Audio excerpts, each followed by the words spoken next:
Hey everybody, this is Brian with Bear Cards 34. Today I'm coming back with a potentially new series, just a kind of a Sunday chat.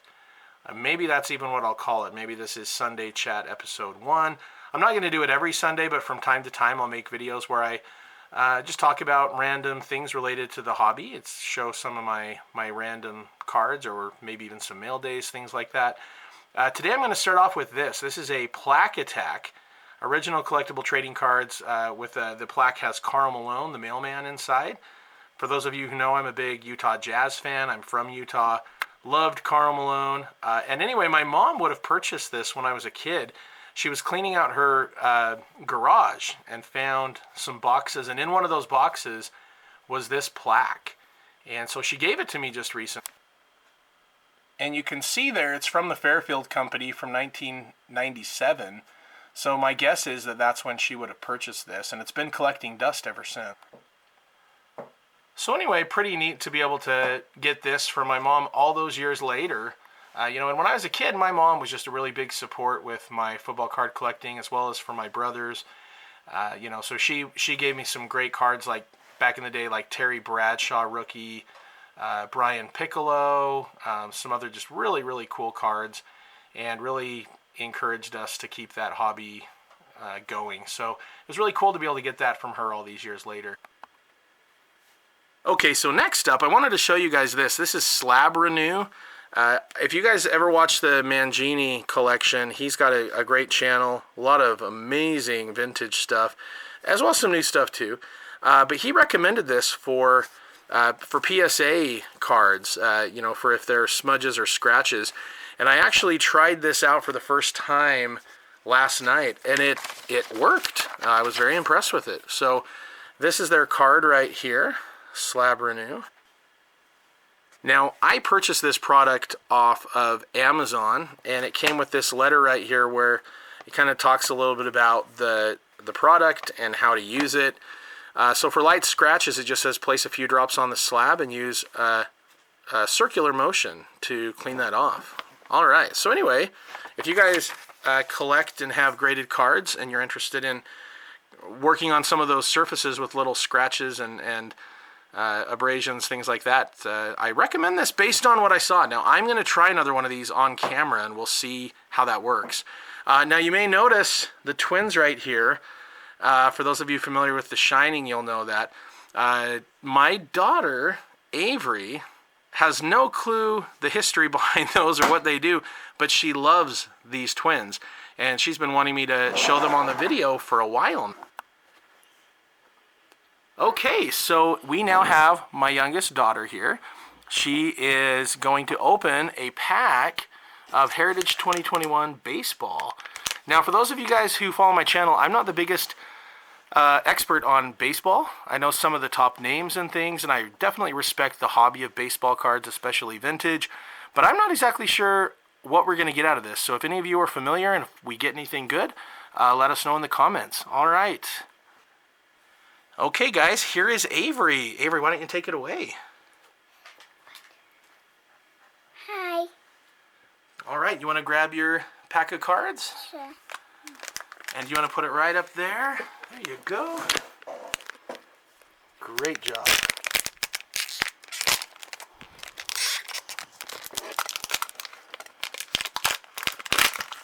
All right. So do you want to... Now I can. Yeah. Okay, she's showing these cards. We got a Josh Bell. All right. Now the next one. Iglesias. Very nice. All right, Clayton Kershaw, he's good. We've got some rookie stars. You want to show the front? All right. All right, good card. What do we have next? Do you like that one? Mm-hmm. All right. Got a guy for the Giants right here. Wilmer Flores. Got a Taylor Williams. Oh, yeah. Alec Baum. Avery got excited that person's name is Taylor. That's her sister's name, huh? All right, next one. We've got the home run leaders for the National League. Very cool. Hey, Bryce Harper. There's a good one, huh? Seth Lugo. All right, very nice. Rafael Montero. We've got the batting leaders for the American League. Very cool. Candelario. Ryan Yarbrough. And we've got the rookie stars. Who's on that one? Andy Singer and Nick Heath. Very cool. All right. How do you think you did? Okay. Well, thanks for joining us, Abe. All right. All right. Thanks to my youngest for that. Now, I'm going to try to use this on this card. If you notice, can you see the scratch right there on the Ditka? So this is his 64 Philadelphia 8. And I'm really glad I bought this when I did, because I would not be able to afford it these days. So we're going to see if we can get that scratch out using the Slab-Renew. Let's see how we... Alright, so I'm going to do what they say, which is apply a cut. Well, you know what they say first is shake it very well. Alright, now we've shaken it. And let's go ahead and put a little bit on the surface here. That may be a bit much, but we'll see. And then we take a soft cloth, and they recommend to kind of circular motion with this sort of a thing. So we'll see how it goes.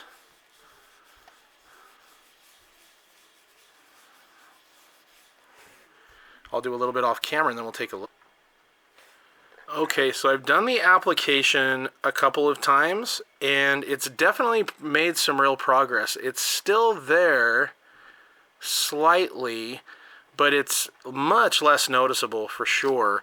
I did take a look at this, and it mentioned if it was a light scratch to do a few drops and then use a circular motion, but for deeper scratches, go back and forth in the same direction as the scratch, and that it could take repeated applications. So I've done 2. I'll do 1 more, and then I'll check back in. Okay, guys, I got to tell you, that is pretty impressive stuff there. The scratch is still kind of visible if you get it in exactly the right light, but honestly, it's so much improved. I can only notice it if I put the light exactly on the spot and highlight it. It's much less obvious than it was. That's looking really good there. So I definitely recommend this. I am going to try one more card, this Ernie Davis right here. Okay, so this is one of my all-time favorite cards. It was on my bucket list, and I was finally able to get it last year. But I was a little disappointed to see there are some marks. I don't know how well they pick up.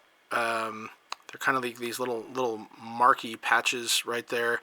There's a little bit you can see right there and up in here. So I'm going to try to clean that off and see if I notice any difference.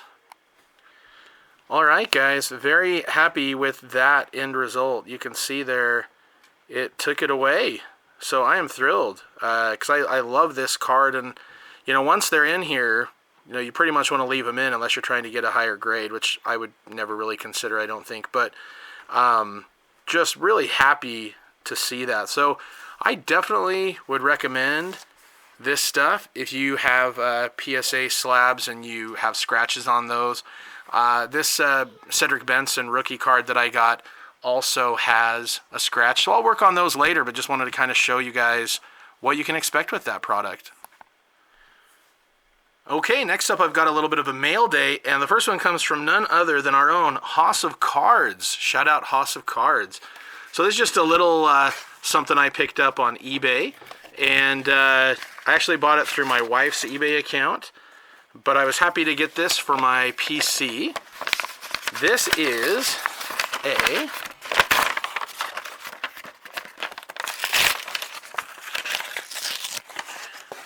This is a Turkey Red Paul Millsap rookie card. So he started off his career with the Utah Jazz. He was a second-round draft pick, I believe, and he went on to play in some all-star games and really has had a great career, still playing. And so I don't have any of his rookie cards, so I wanted to pick one up, and Hoss of Cards had a good deal on his eBay channel or eBay site, and so I picked that up. Nice little pickup there for me. And next up, I have... Okay, this is another Walter Payton from the Topps Chrome set that I'm trying to pick up. This is the shout out to the 83 card right here. Nice looking card. I always loved that. Love his headband. Great looking card. And it's really cool to see those in chrome for sure too. All right, then my next mail day. Another one of my PC guys. I picked up a lot of, just a handful, 3. Jordan Love rookie cards. A couple of them in my alma mater, Utah State's jersey right there. Very nice. And then this acetate Jordan Love as well. It's going to be interesting to see how things play out in Green Bay this year. You know, is he going to get any playing time? Is Rodgers going to play there? I don't know what's going on. It'll be interesting to see. And then the last of my mail day cards is... This is a card that I've wanted for a long time, and I'm very happy to have it now. All right, so this card right here is a 1971 Jerry Sloan Near Mint 8 during his Chicago Bulls playing days. So he's also very well known as a Hall of Fame coach for the Utah Jazz. Took the Jazz to the finals a couple seasons. Carl and John and some other great players. Very fun to watch. He's loved here in Utah. Passed away a year or two ago, unfortunately, but very much loved here in Utah. He was a great player, very tough coach. Loved his old school mentality. He was just a great player. So this is a nice card for me for sure. Very happy to have it. Okay, guys, last up, I want to end with a shout out to Mark Eaton. He was the Utah Jazz center during my childhood. Some of my favorite memories included Mark Eaton. He was a very tall man, 7'4", one of the tallest basketball players in the history of the NBA. I think Manute Bol was 7'7", and there were a couple other guys taller, Sean Bradley. But anyway, Mark Eaton unfortunately passed away over the Memorial Day weekend. And I wanted to give him a shout out. So he was born in 1957 in Inglewood, California. He ended up playing his entire career with the Utah Jazz. He was a 4th-round draft pick back in 1982. His dad was 6'9", his mom was 6 feet, so there was no doubt he was going to be a tall guy, but 7'4" is where he ended up. He made the All-Star team back in 1989. He was the 2-time NBA Defensive Player of the Year in 1985 and 89. He's been a real mentor to Rudy Gobert of the Jazz right now. Gobert also has 2 Defensive Player of the Year awards, and I'm sure he's about to get his 3rd. I can't imagine he won't win this year. He's a 3-time All-NBA Defensive First Team, 2-time Second Team, 4-time NBA Shot Blocker, 85, 84, 85, 87, 88, all those years, and his number 53 is retired. He became an auto mechanic after high school, so he did not have the typical journey to the NBA. He didn't really play much in high school. He felt that his coaches didn't really know how to coach a big man, so he didn't really know what he was doing. And after his high school career, he became a mechanic. And then there was an assistant basketball coach from Cypress College in Anaheim who discovered him. Well, he was a mechanic in Anaheim, and this assistant basketball coach discovered him because of his height. And Eaton ended up getting drafted after his freshman year by the Suns in the 5th round because he had been 4 years removed from college. He was eligible. However, he decided to stay in college, and then he transferred to UCLA, but he really didn't play much there. In fact, his senior year, he only played 41 minutes of basketball. And obviously, that would change in the NBA. This right here is his rookie card. This is, well, unofficial rookie card. So this is the Star 84. That's a rare set. They're, you know, not as well produced, and they're hard to find. I would advise against buying cards like John Stockton's Star Rookie or Michael Jordan's unless it's graded, and then you'll probably have to sell the farm to do it. But these can be, the high-end card, the big-name cards can be they're kind of known for counterfeited versions, so keep an eye out on that. But anyway, These star cards I really like. They show a young Mark Eaton from before I even knew him. I only ever knew him as this bigger, older guy with the beard. But he was just a tremendous talent. And, the turning point for him came after his senior year where he didn't even play at all. He was at a summer pickup game, and he credits Wilt Chamberlain with really turning his career in a new direction. He gave him some really good advice. And I'm paraphrasing. I just remember watching an interview about it. But he said that Wilt pointed to the basket and said, "You see this basket right here? Your job is to protect this basket. Your job is to make sure, kind of like we see in this picture here, that that ball does not go in the court." He said, protect the basket, protect the rim, rather than try to, mess around with all the smaller, more physical, more athletic players. Just be a dominant inside presence and protect the rim. And that's what he did, And so you can see here with this, I love this star card, just seeing how huge he is. And with those long arms extended, you can really see some of his height. Now, his official rookie card is this right here. This is the Fleer. You'll recognize that border for the epic Michael Jordan card. Carl the Mailman Malone is also part of that rookie set. And so anyway, these are some of my favorite Mark Eaton cards, some of these older ones of him. And, one thing I'll tell you is that, because of his lack of playing time in college, a lot of teams didn't want to take a risk on him. There were very few teams interested. But the Jazz, who had placed last the prior season, just had, losing record after losing record, they saw potential with Eaton, and they selected him as a long-term project due to his size. They took him with the 72nd pick, and head coach at the time, Frank Layden, when they asked about that, he said, you can't teach height. And so he joined the Jazz. He wanted to be number 35, which was his college uniform, but Darrell Griffith already had 35, so Eaton decided to switch the numbers around, and so he became 53. His rookie season, he was on a 6-day-a-week training schedule. Frank Layden said they taught him like he was a high school kid as far as basketball skills were concerned. And as a rookie, he progressed so quickly that in the second half of the season, he became the starting center, and he had 275 blocks despite only starting half the year, and that was a franchise record. And then in his second year, he blocked 351 shots, which became a new franchise record. So he was pretty amazing. In his third season, 456 blocks, shattered the not just franchise record, but the NBA record, which Elmore Smith of the Lakers held. He had 393 back in 74. So Mark Eaton, definitely made his presence felt. So think of that. He went from 41 minutes of total playing time as a senior in college to breaking the NBA's all-time block record. And they didn't keep stats earlier, to be fair, but still, that was really impressive to go from that to where he ended up. He played 11 years with the Jazz. They went from 50-game losers year after year to being 50-game winners year after year. And of course, Stockton and Malone came in, and the rest is history. A lot of people feel like, even though he started in 82, he was an old rookie. He was like 25, 26 years old as a rookie. And a lot of people feel that had he been younger, had he kind of come up with Stockton and Malone and been a part of those later 90s teams, that the Jazz maybe could have made even more of an impression in the finals. But he had over 3,000 block shots in his career when he retired. That was the second most all-time, only behind Kareem Abdul-Jabbar. He's in the Utah Sports Hall of Fame. And after he retired, he was very well known. He stayed in Utah. He lived here until the day he died. A prominent member of the community. He was a color commentator in the past for sports. He was a successful restaurateur, motivational speaker. Like I said, he was a mentor to Rudy Gobert.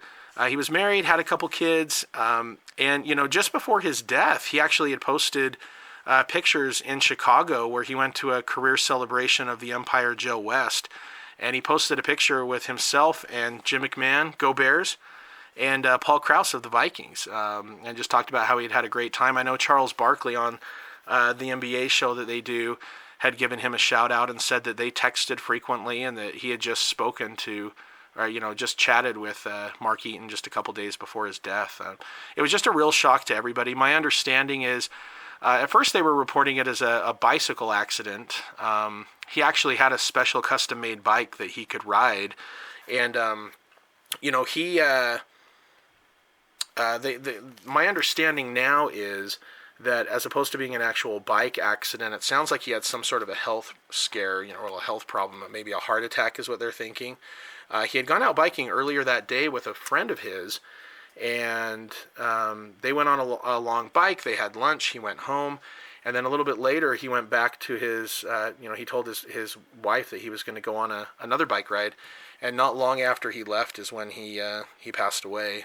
So he was found on the side of the road.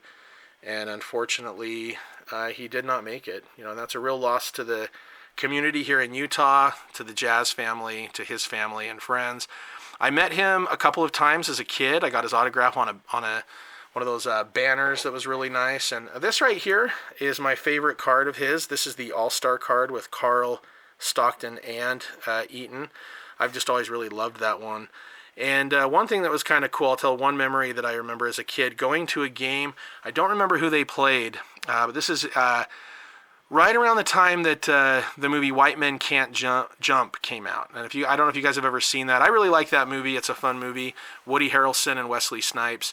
And anyway, there was a moment in the game where Eaton got the ball and dunked it, and he basically doesn't even have to get off the ground. He just puts his arms up and he can dunk it. And it was a big shot and a big moment of the game. Everybody went crazy. And then all of a sudden, the big screen panned to a poster that said, "White men don't need to jump." And everybody just got a good laugh out of that, but I remember that pretty well. He was a very, very good player, a very good part of the organization, a great part of the community. He will be missed. It was a real bummer to hear, that he had passed over Memorial Day weekend. I was very shocked when I heard the news from my brother. So a big loss, but, great player. Just kind of shows what he can accomplish, going from, this tall guy with no real skills with basketball to working really, really hard and becoming a major success on and off the court. So anyway, that's the video for today. Hope you guys enjoyed it. I'll be back with more videos in the future. If you like these kind of things, feel free to like and subscribe, and I'll talk to everyone later. Take care.